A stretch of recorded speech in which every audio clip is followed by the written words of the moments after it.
responsibilities as member of the Bureau of Jail Management and Technology. Do hereby solemnly swear that I will faithfully and conscientiously abide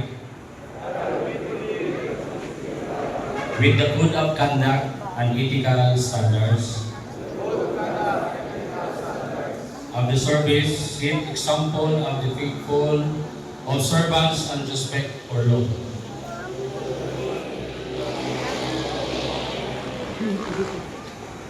And order at all times, and constantly strive to serve the best interest of the public. The Bureau of Jail Management and Penology, and that of my alma mater.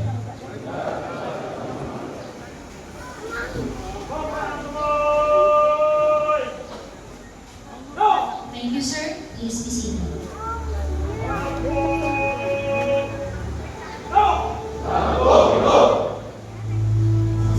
And now, may we request our Director, Jail Chief Superintendent Ronaldo M. Seno, POPE, for the turnover of the newly declared graduates to Jail Chief Superintendent Maria Ali A. Espinosa, Director, Directorate for Human Resource Development, BGMP National Headquarters, as represented by Jail Inspector Tianting Kem L. in Cabo.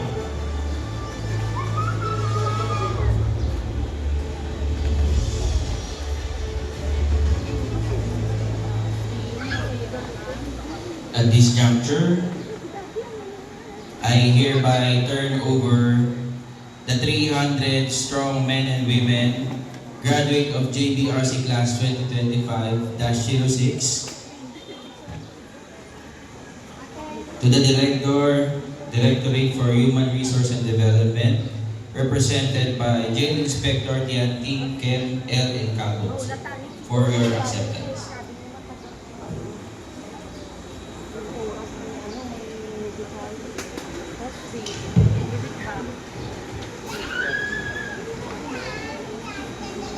By the authority vested upon me as representative of the Director for Human Resource Development, I hereby accept the 300 graduates of J Basic Recruit Course Class 2025-06 effective this day, January 19, 2026.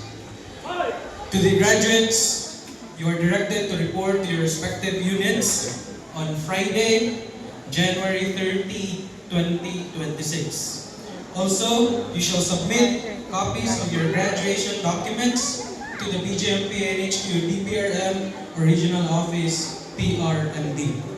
Again, my warmest congratulations to all NJMPTI staff and to the JBRC Class 2025-06. Once again, good morning.